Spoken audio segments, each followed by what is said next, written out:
Hey everyone, good evening. This is Manjeet Rawat, your online instructor, and welcome to my YouTube class. आज हम discuss करने वाले हैं about VMware virtualization and AVD, the gap between VMware vSphere virtualization and Azure Virtual Desktop. You know that these two different technologies are really important for every system administrator, या as a system administrator से आप अपनी grow करना चाहते हैं, दूसरी profile पे, दूसरे डोमेन पे टास्क परफॉर्म करना चाहते हैं. सो ये दोनों टेक्नोलॉजीज़ आपके लिए बहुत ज़्यादा यूज़फुल होंगी. बट बहुत ज़्यादा कन्फ्यूजन रहता है as per my experience in AVD, as per my experience in VMware virtualization. लोगों के क्वेश्चंस रहते हैं लाइक कि कौन सी टेक्नोलॉजी हमारे लिए बेस्ट रहेगी, कौन सी टेक्नोलॉजी का ज़्यादा मार्केट में लाइक एज डिमांड चल रही है. सो इस वीडियो में हम आपको कंप्लीट इन्फॉर्मेशन शेयर करने वाले हैं, the gap between VMware vSphere virtualization और साथ ही साथ Azure वर्चुअल डेस्कटॉप के बारे में बात करेंगे. साथ ही साथ डिस्कस करेंगे about the content, right, content in the sense कि what are the prerequisite to become a virtualization engineer, or what are the prerequisite to understand about the services related to the Azure virtual desktop. So let me share my screen और आपको practically guide करने की कोशिश करते हैं about the differences between VMware vSphere and the other parties related to the Azure virtual desktop. ठीक है, so I'm moving myself to the screen and guide you properly.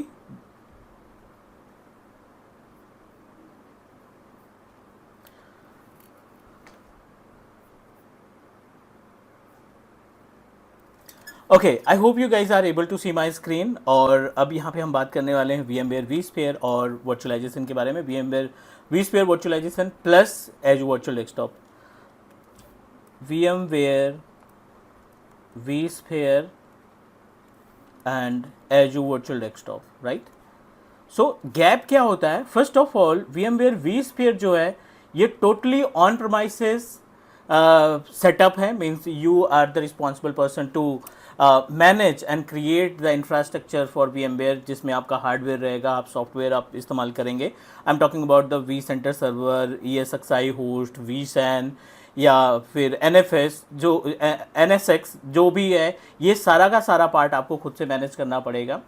AVD is a type of public platform जहाँ पे आप अपना sign up करेंगे Azure portal के ऊपर, और एज्यूर पोर्टल पे आपको एज्यूर वर्चुअल डेस्कटॉप का एक कॉर्नर मिलेगा जिसकी हेल्प से आप अपने इन्वायरमेंट को इस्टेब्लिश कर सकते हैं. प्रैक्टिकल एग्जांपल की बात करें या प्री रिक्विजिट्स की बात करें दोनों केस के लिए, तो इन दोनों के लिए जो प्री रिक्विजिट है वो बेसिक ऑफ नेटवर्किंग, कि आपको नेटवर्किंग का कॉन्सेप्ट आना चाहिए. Like as you should know about the IP address. आपको डेटा शेयरिंग आनी चाहिए कि आप डेटा कैसे शेयर करते हैं. You should know about subnetting कि कैलकुलेट कैसे किया जाता है. And our responsibility we should know about the like as you can say that protocols, right. कौन कौन से प्रोटोकॉल्स होते हैं, उनका इस्तेमाल कैसे किया जाएगा. तो बेसिक नेटवर्किंग में कंप्लीट इन्फॉर्मेशन आपको नेटवर्किंग का बेस आना चाहिए. दूसरा, you should know about active directory domain services. आपको अच्छा खासा आइडिया होना चाहिए एक्टिव डायरेक्टरी के लिए, क्योंकि जब आप VMware के अंदर इन्वायरमेंट सेटअप करेंगे तब भी ADDS का रोल आएगा. उसमें यूज़र क्रिएट करेंगे, उन यूज़र्स की हेल्प से आप अपने वर्चुअल मशीन्स को हैंडल करेंगे, अपने ESXi को हैंडल करेंगे, अपने vCenter सर्वर को हैंडल करेंगे. सो सेम एक्टिव डायरेक्टरी की रिक्वायरमेंट होती है हमारे Azure वर्चुअल डेस्कटॉप के केस में भी. नंबर थर्ड, आपको थोड़ा सा बैकअप का कॉन्सेप्ट और मॉनिटरिंग का कॉन्सेप्ट आना चाहिए. अगर आपके पास मॉनिटर और बैकअप का कॉन्सेप्ट है then definitely you are able to manage VMware vSphere and infrastructure. आप अपने Azure वर्चुअल डेस्कटॉप के इन्वायरमेंट को भी अच्छे से मैनेज कर सकते हो, right. So these all are the prerequisite, common prerequisite for both the technologies. आप VMware भी पे भी जा सकते हैं और AVD पे भी जा सकते हैं. VMware के केस में जो इंफ्रास्ट्रक्चर होता है थोड़ा सा समझने की कोशिश करते हैं, हाउ इट कैन वर्क.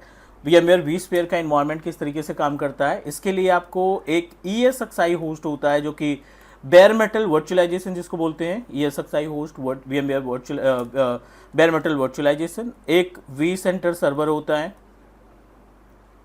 ठीक है. दूसरा vCenter सर्वर आपको मालूम होना चाहिए. और तीसरा डोमेन कंट्रोलर, हमने जैसा कि डिस्कस किया कि आपके पास ADDS का भी नॉलेज होना चाहिए. By using ADDS, vCenter server and ESXi, we are able to manage the infrastructure for any company. Virtualization का इंफ्रास्ट्रक्चर हम इन्हीं तीनों टेक्नोलॉजीज़ के थ्रू मैनेज कर सकते हैं, ठीक है. दूसरा, क्या क्या टास्क होते हैं इसमें VMware vSphere पे अगर आप जाते हैं so if you want to understand about क्या क्या रोल्स रिस्पॉन्सिबिलिटी रहती है, क्या क्या टास्क हमें परफॉर्म करने होते हैं, तो डेफिनेटली ESXi हमें VMs क्रिएट करने का ऑप्शन देता है, वर्चुअल मशीन क्रिएट करने का ऑप्शन देता है। वर्चुअल नेटवर्क आप इस्टेब्लिश करते हैं जिसमें स्टैंडर्ड स्विच और डिस्ट्रीब्यूटेड स्विच होती है। इस स्टैंडर्ड स्विच और डीबी स्विच के जरिए आप अपने इन्वायरमेंट में नेटवर्क को इस्टेब्लिश कर सकते हैं। नंबर सेकंड की अगर हम बात करें तो यहाँ पे स्टोरेज का पार्ट आता है। डेटा स्टोरेज में एक लोकल स्टोरेज आएगा और दूसरा जो है वो शेयर स्टोरेज आएगा। तो आपको आइडिया होना चाहिए रेट सिस्टम का और लोकल प्रोटोकॉल्स जो आईएसकेजी हो गया, एनएफएस हो गया, इन प्रोटोकॉल्स की मदद से हम अपने स्टोरेज को मैनेज कर सकते हैं। और साथ ही साथ अगर हम बात करें तो यहाँ पे आपको मिलता है ऑप्शन टू मैनेज डोमेन और एनटीपी सर्विस, राइट। डोमेन और एनटीपी सर्विस को आप आसानी से मैनेज कर सकते हो अपने इंफ्रास्ट्रक्चर में, ठीक है। क्या क्या टास्क आपको परफॉर्म करने पड़ेंगे? आपकी रिस्पॉन्सिबिलिटी होगी, you should manage the hardware और लाइसेंसेस। जो आपके सिस्टम का हार्डवेयर है प्लस जो लाइसेंसेज है ना, लाइसेंसेज यानी in the sense like as आप जो ESXi लगाओगे, आप जो vCenter सर्वर लगाओगे, इन सभी के लाइसेंस पैकेज में आते हैं और इन पैकेज लाइसेंस को आप मैनेज करना आपको आना चाहिए। कंपनी इसको इस्तेमाल करती है टू मैन पावर को लेस करने के लिए और जो वर्क परफॉर्मेंस है, जो प्रोडक्टिविटी है, उसको इंक्रीज करने के लिए। एक सिस्टम हाई कॉन्फ़िगरेशन का लगा दिया और इस पे आप नंबर ऑफ वर्चुअल मशीन्स को क्रिएट कर सकते हो। n नंबर ऑफ VM को आप अपने अकॉर्डिंग, रिक्वायरमेंट के अकॉर्डिंग क्रिएट कर सकते हैं। सारे ऑपरेटिंग सिस्टम को ये सपोर्ट करता है, नो मैटर आप विंडोज़ क्रिएट करना चाहते हैं, विंडोज़ से रिलेटेड वर्चुअल मशीन तैयार करना चाहते हैं, विंडोज़ में सर्वर हो गया, लिनक्स हो गया या मैक हो गया, इन सभी प्लेटफॉर्म के वर्चुअल मशीन्स को आप आसानी से क्रिएट कर सकते हो। ऑलराइट, ये VMware vSphere की बात हो गई। अब Azure वर्चुअल डेस्कटॉप प्रैक्टिकल भी हम आपको दिखाते हैं कि हाउ इट्स लुक लाइक। तो this is my on premises machine VMware workstation जो होस्टेड वर्चुअलाइजेशन, आप देखिए 2 ESXi इस पे रन कर रहे हैं। I am going to turn on my ESXi। ये जो हम अभी थोड़ी देर पहले डिस्कस कर रहे थे कि ESXi होना चाहिए और इसके अंदर जो ऑप्शंस दिखाई पड़ते हैं उनके बारे में आपको आइडिया होना चाहिए। तो ये वो ESXi है, बेयर मेटल वर्चुअलाइजेशन पे टास्क परफॉर्म करता है और हमारी रिस्पॉन्सिबिलिटी ये होती है कि इसके अंदर जो भी वर्चुअल मशीन्स है, नेटवर्किंग है, उनको मैनेज करने का काम करेंगे, ठीक है। Meanwhile let me check if I am able to open my Azure portal. So Azure portal के ऊपर आप AVD का सेटअप इस्टेब्लिश करते हैं और AVD के जरिए हम अपने पूरे इंफ्रास्ट्रक्चर को मैनेज करने का काम करते हैं।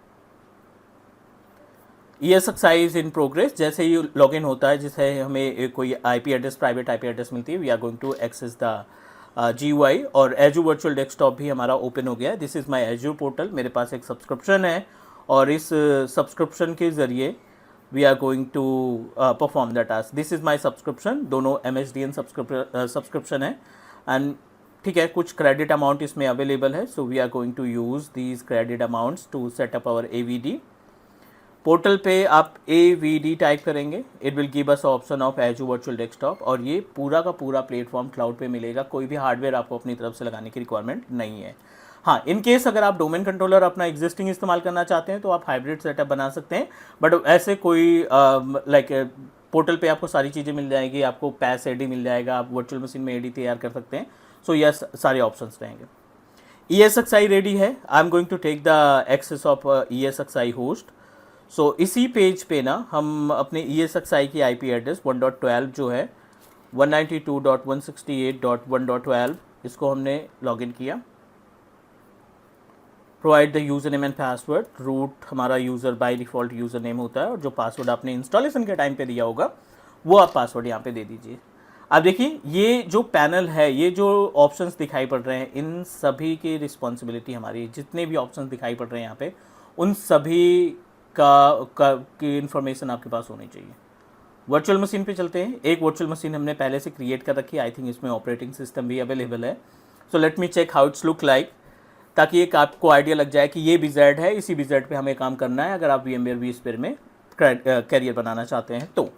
दूसरा, इसी के बगल हमने AVD पोर्टल ओपन किया है, Azure का पोर्टल, उसके अंदर AVD होस्ट पूल क्रिएट करते हैं। और होस्ट पूल का कॉन्सेप्ट क्या होता है, उम्मीद है ये VMware vSphere का कॉन्सेप्ट समझ में आ गया होगा। अब हम AVD का कॉन्सेप्ट समझते हैं। AVD के केस में क्या होगा, कि you are going to setup a host pool. यहाँ पे आपको क्लाउड जो है एक होस्ट पूल का ऑप्शन प्रोवाइड करेगा। अब इस होस्ट पूल में ना कई तरीके के होस्ट पूल होते हैं, एक पर्सनल होता है और एक होता है पूल्ड।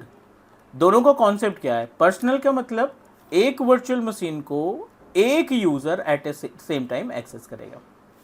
पूल्ड का मतलब ये होता है कि आपने जो वर्चुअल मशीन क्रिएट की है उस वर्चुअल मशीन को multiple user 1, user 2, user 3, multiple user at a same time access करके उस पर टास्क परफॉर्म कर सकते हैं। उम्मीद है समझ में आ रही होगी चीज़ें। तो इससे क्या होगा कि सी थिंक अबाउट इट, हम प्रोडक्टिविटी के साथ साथ जो कॉस्ट है ना उसको भी मैनेज कर रहे हैं। बहुत ज़्यादा कॉस्ट लगाने की ज़रूरत नहीं है कि आपको मल्टीपल हार्डवेयर परचेज करना है, मल्टीपल सर्वर परचेज करना है, तो हार्डवेयर में इन्वेस्ट नहीं करना है। एक सिंपल सा AVD होस्ट पूल के अंदर VM क्रिएट करेंगे, उसमें 10 यूज़र, 5 यूज़र, 15 यूज़र, जितने भी यूज़र्स लगाना चाहते हैं आप उसमें लगा सकते हैं। कंपोनेंट क्या क्या आने चाहिए? अगर आप जैसे हमने इसमें देखा कि आपको नेटवर्किंग आनी चाहिए, आपको स्टैंडर्ड स्विच, DB स्विच मिलेगा, स्टोरेज का पार्ट मिलेगा, NTP सर्विस मैनेज करने को मिलेगा, डोमेन कंट्रोलर मिलेगा। एज इट इज़ यहाँ पे हमारे पास जो ऑप्शन है ना, यहाँ पे आपको VNet आना चाहिए, राइट। यहाँ पे आपको like as you should know about the storage, Azure storage की बात कर रहे हैं हम, एज्योर स्टोरेज आना चाहिए आपको, माइक्रोसॉफ्ट इंट्रा ID आनी चाहिए। फिलहाल this all are the part of training, अगर आप ट्रेनिंग करते हैं तो ये सारे उसी के पार्ट आते हैं, माइक्रोसॉफ्ट इंट्रा एडमिन, और साथ ही साथ आपको VPN यानी हाइब्रिड का सेटअप भी आना चाहिए। So these all are the prerequisite for our AVD host pool. और अब अगर हम फाइनल रिजल्ट की बात करें, ठीक है ना, आपने अपनी तरफ से जो भी डिसाइड किया हो, लेकिन एज पर माई एक्सपीरियंस अभी जो AVD है ना, AVD के चांसेस ज़्यादा हैं। करंट टाइम पे भी बहुत सारे कस्टमर्स हैं और आने वाले टाइम पे AVD की डिमांड ज़्यादा होगी मार्केट में। सो इफ़ यू प्रोसीड, VMware ठीक है, एवरग्रीन है, जब से आया इसमें लाइक मोस्टली वैकेंसीज बनी रहती हैं, बट AVD का जो स्कोप है आने वाले टाइम पे वो काफ़ी ज़्यादा रहेगा इन कंपेयर ऑफ VMware, क्योंकि VMware ने भी अपने सारे टेक्नोलॉजीज़ को, अपने सारे फीचर्स को कहीं ना कहीं हर एक क्लाउड के साथ कोऑर्डिनेट किया, कोलैबोरेट किया है कि आप अमेजॉन ओपन करो तब भी, AWS पोर्टल ओपन करें, Azure पोर्टल ओपन करेंगे, गूगल पोर्टल ओपन करेंगे, तो वहाँ पे भी आपको VMware का ऑप्शन दिखाई पड़ेगा। इट मीन्स दैट हर एक प्लेटफॉर्म पे आपको VMware का एक्सेस मिलने वाला है। This is all about the gap between VMware vSphere and AVD host pool. उम्मीद है समझ में आ गया होगा। नेक्स्ट अगली क्लास में हम कुछ और भी डिस्कस करेंगे, बट अभी के लिए thank you so much. Do subscribe your on teach me cloud YouTube channel और मिलते हैं अगली क्लास में। Take care, bye bye.